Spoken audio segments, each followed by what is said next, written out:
में सदारती इंतखाबात की जो बाइडेन और ट्रंप के दरमियान कड़ा मुकाबला है, जबकि साबिक सदर ओबामा भी जो बाइडेन के हक में मैदान में आ चुके हैं। साजिद तारड़ साहब हमारे साथ मौजूद हैं। साजिद साहब, इंतखाबी जायजों में इस मरतबा सदर ट्रंप कुछ पीछे हैं, उनके दोबारा इंतखाब के इम्कानात कितने हैं? देखिए, मैं आपके तजज़िये के बारे में बात कर रहा था कि ये तजज़िये और जो नंबर्स आप बता रही हैं ये सारे CNN और लेफ्ट विंग मीडिया आउटलेट्स ने किए हैं। मैं यहाँ ये आपके देखने वालों को बताना चाहूंगा कि डोनाल्ड ट्रंप साहब ने कल अपनी रैली में भी अपने खिताब में कहा कि 96% media coverage is anti Trump, और CNN जो है वो जर्नलिज्म को छोड़ के सियासत में आ चुका है। वो मुसलसल 2016 से एंटी डोनाल्ड ट्रंप कैंपेन में हिस्सा ले रहे हैं। तो ये नंबर जो आप बता रही हैं ये बिल्कुल मैं इन पे एग्री नहीं करता। मैं इस वक्त यहाँ वॉशिंगटन DC की बेल्ट वे 495 पे एक रैली का हिस्सा हूँ और मैं एंथुसियाज्म लोगों का देख रहा हूँ, एक्साइटमेंट देख रहा हूँ। मैं मुसलसल पिछले 6 महीने से प्रेसिडेंट साहब की रैलीज में पर्सनली जा रहा हूँ। वहाँ तिल रखने की जगह नहीं होती। वो जिस तरह कहते हैं ना कि जाने ना जाने गुल ही ना जाने, बाग तो सारा जाने है। सारी दुनिया को नजर आ रहा है कि डोनाल्ड ट्रंप साहब जीतेंगे। उसकी वजूहात भी हैं। 47 मंथ्स में जो उनकी डिलीवरी की लिस्ट, उनके मैंडेट डिलीवरी की वर्सेस एक आदमी जो 77 ईयर्स ओल्ड है, उसको अपने होशो हवास पे कंट्रोल नहीं है। उसको यही नहीं पता कि वो प्रेसिडेंट का इलेक्शन लड़ रहा है या सेनेट का इलेक्शन लड़ रहा है। और उसके बाद दूसरी बात ये है सबसे बड़ी, टैक्सेस के साथ जिस तरह वो भी सोच रहे हैं कि 68% टैक्स ब्रैकेट हो जाएगी कैलिफोर्निया और न्यूयॉर्क में। यहाँ पे ये भी सोचा जा रहा है कि अगर खुदा न खास्ता जो बाइडेन जीतते हैं तो गवर्नमेंट कौन चलाएगा? वो हंटर बाइडेन, कैमला हैरिस और नैन्सी पेलोसी चलाएगी?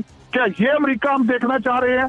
और दूसरी तरफ डोनाल्ड ट्रंप साहब, उनकी रैलीज जो किसी को नजर नहीं आती और उनकी अकॉम्प्लिशमेंट की लिस्ट, उनके इंटेलेक्चुअल प्रॉपर्टी थेफ्ट पे उनका जो स्टैंड चाइना का इस वक्त बैलेट पे होगा, मेड इन चाइना और मेड इन अमेरिका।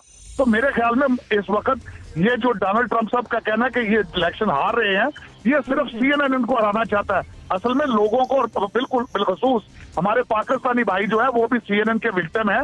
उनको भी रियलिटी नहीं, घरों में बेसमेंट में बैठ के इलेक्शन नहीं लड़ा जा सकता, या बेसमेंट में बैठ के तजजिया करने से इस तरह मामलात नहीं चलेंगे। बाहर निकल के देखें डोनाल्ड ट्रंप साहब के पीछे लोगों का ठाठे मारता समुद्र किस तरीके से उनको फॉलो कर रहा है। उनकी अकॉम्प्लिशमेंट, एक आदमी थक चुका है 47 साल से वॉशिंगटन DC में और प्रोफेशन के लिहाज से वकील है, वो दुनिया को या अमेरिका को रिलीफ नहीं दिलवा सकता।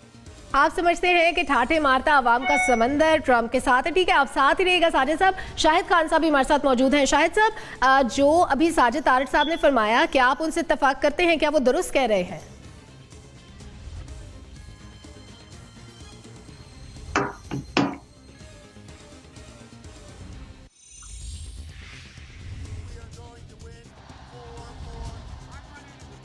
शाहिद साहब से राब्ता करने की कोशिश करेंगे। सदारती उम्मीदवारों के दरमियान कड़ा मुकाबला है। अमेरिका में इस वक्त सदारती इंतखाब की जंग जारी है।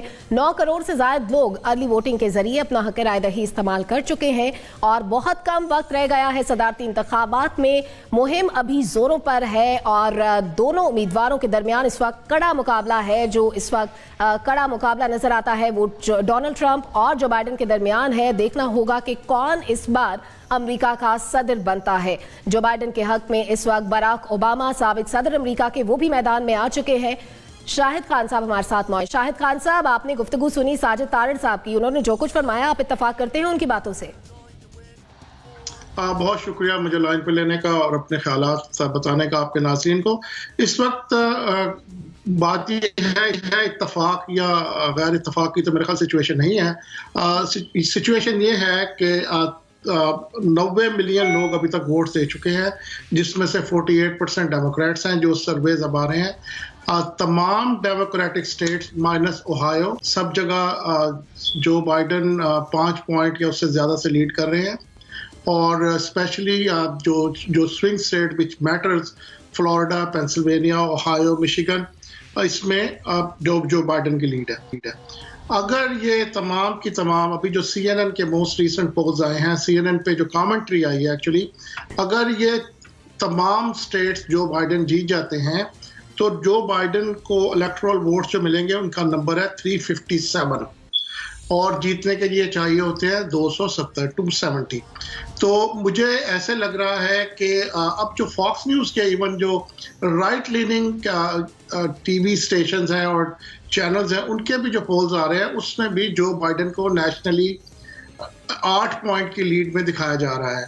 तो बहरहाल ये इलेक्शन है, इलेक्शन जो इसमें अब जैसे कहा 90 मिलियन वोट्स तो कास्ट हो चुके हैं और जो बाकी कास्ट होने हैं उनका नतीजा 3 तारीख को आ जाएगा।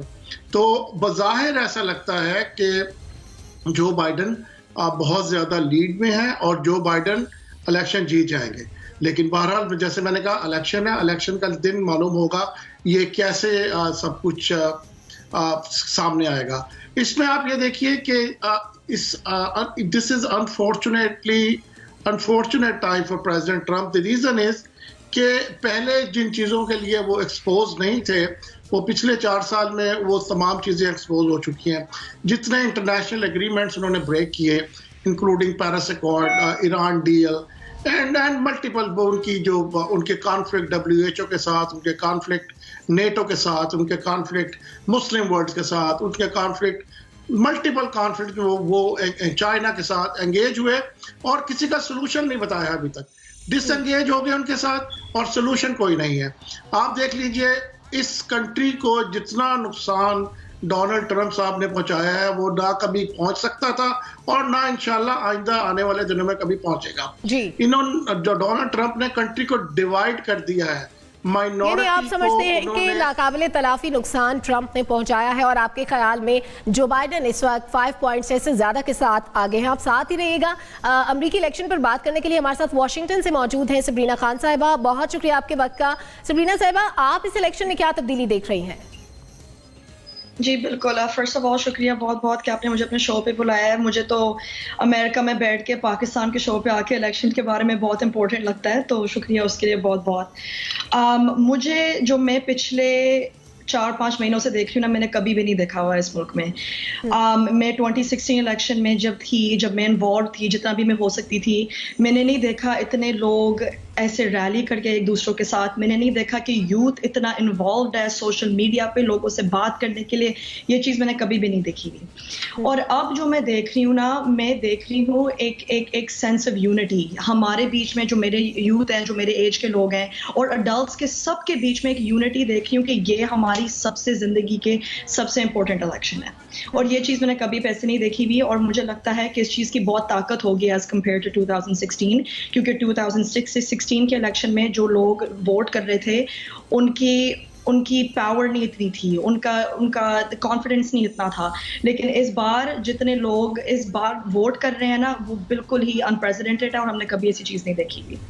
ठीक है सबरीना साहिबा, आप साथ रहिए। साजिद तारड़ साहब भी हमारे साथ मौजूद हैं। साजिद साहब, आपने इससे कबल कहा कि जो मीडिया है, CNN वगैरह, ये चैनल्स तमाम पॉलिटिसाइज कर रहे हैं इस मामले को और जानबूझकर डोनाल्ड ट्रंप के अगेंस्ट कैंपेन की जा रही है। और आपने ये भी कहा कि अवाम का ठाठे मारता समंदर उनके साथ है और जो फिगर्स हम कोट कर रहे हैं आप उनसे इत्तेफाक नहीं करते। मैं चाहूंगी कि आप बताएं एक्चुअल फिगर्स क्या है।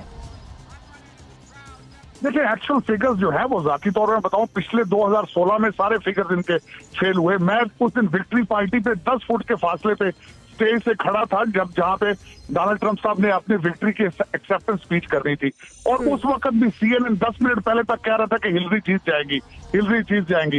दरअसल ये देखें, जब प्रेसिडेंट साहब खुद बोल के कह रहे हैं कि 96% मीडिया कवरेज मेरे खिलाफ है, तो उनके बोलों पे किस तरह यकीन किया जा सकता है। अब मुझे ये बताएं कि CNN जस्टिफाई कर रहे हैं, आपके क्या ख्याल में ये क्वेश्चन मार्क ये लेजिट है, ये नहीं है कि जिस तरीके से दुकान खोली है CNN ने 2016 से लेके आज तक, बल्कि उससे पहले 2015 से 24/7 उन्होंने अर्थक्वेक उन्होंने कवर करने छोड़ दिए, हरिकेन सानी मुसीबतें हैं उनको वो कवर करना छोड़ के सिर्फ डोनाल्ड ट्रंप के पीछे पड़े हैं।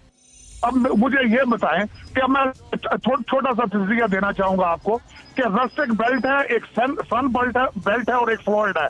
इन तीनों चीजों पे इस वक्त जोर है। रस्टिक बेल्ट का नाम रस्ट बेल्ट क्यों है? वहां से सारे जॉब आउटसोर्स करके चाइना भेज दिए जो सोशलिस्ट माइंडसेट थे। उसके बाद मुझे ये बताएं, फ्रैकिंग है पेंसिल्वेनिया में। यानी आप समझते हैं कि डोनाल्ड ट्रंप पर बेजा तनकीद की जा रही है। शाहिद खान साहब, क्या आप भी समझते हैं कि ये तनकीद बेजा है, या जो बंदा इक्तदार में रहा क्या उसकी पॉलिसीज को या उसके दौरे हुकूमत में जो इकदाम हुए क्या उन पर मीडिया में बात नहीं होगी? क्या चीजों को पॉलिटिसाइज करने का इल्जाम लगेगा इस तरह से? देखिए, ऐसे तो कभी नहीं होता। फैक्ट्स बेस्ड होती हैं तमाम की तमाम जो मीडिया पे प्रेजेंटेशन होती हैं। थोड़ा बहुत टिल्ट जरूर होता है लेफ्ट और राइट पर पोजीशंस के हिसाब से, लेकिन फेक नहीं होती चीजें। देखिए, अब आप ये समझिए कि चाइना के साथ जो वो जॉब्स की बात कर रहे हैं, 7 लाख जॉब्स अमेरिका से निकल चुकी हैं। एक जॉब भी अमेरिका वापस नहीं आई।